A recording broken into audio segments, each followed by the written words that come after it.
So my journey began when I was 13 years old. I started training as a little kid, and man, I had a fun journey. I did a lot of competitions growing up.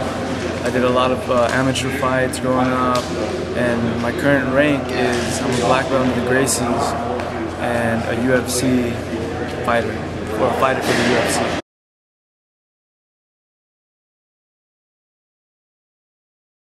My transition was always the same because training under the Gracies, we're always training for, for punches all the time. So when you took it to MMA, it wasn't such a big difference. It was more of how you can catch submissions now quicker and faster. And since I was 15 or 16, I did my first pro fight when I was, first amateur fight when I was 16. And ever since then, I've been fighting till now, and I have 11-0 amateur record and 8-0 and 1 no contest in pro record.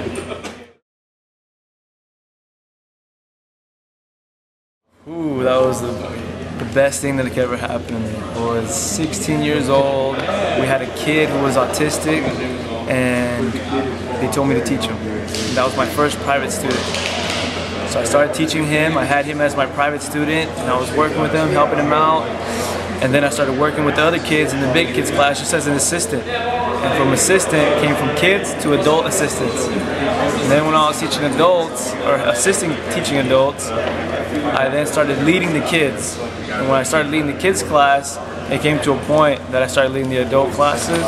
And from there on, my journey just continued as a teacher. And I was under the wing of Henner and Hidon, and they taught me how to teach and how to, interact with people and do camera interviews like this and everything. And ever since then, I've just been teaching and instructing, and it's one of the best things ever, where you can do what you love and you get paid for it.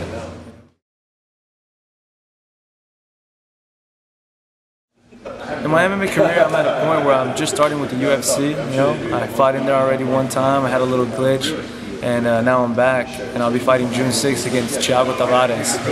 And it's just to see him there, and it's to prove myself against the best and see where I belong in the sport. I've been training my whole life, and I just feel that I'm ready to take that step and start testing myself against the big names. I took the fight in short notice, but not such a short notice as Hidon versus Josh Barnett. So if Hidon could take the fight in 3 days and be all right with it and be okay with it, I can take a fight on a month notice. And it doesn't really bother me because he's a big name. He's the guy that's fought 15 times in the UFC. He's the one that has to come after me. So he's the one that has everything to prove, and I just have to survive and win the fight any way that I can and show them that at where I am at this point in my career, I can hang with these guys at this level. So my goal is just to go in there, do a good job, obviously come out victorious, and test myself and be the best.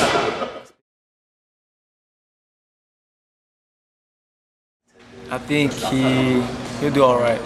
He's been taking the philosophy of what Helio Gracie do. So I feel Hidon Gracie by guillotine or triangle.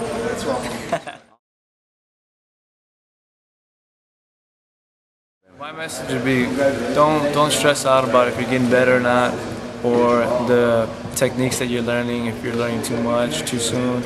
I would just say go in it for the long run. If you're going to train for the long run, learn the martial art aspect of it, and eventually you're going to get everything down. So as long as you just stick with the plan, trust in your instructor, everyone should have a good instructor.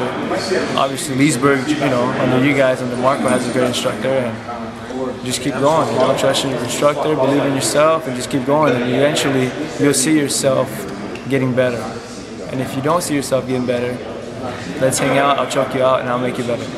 Thank you, Brian. All right, guys.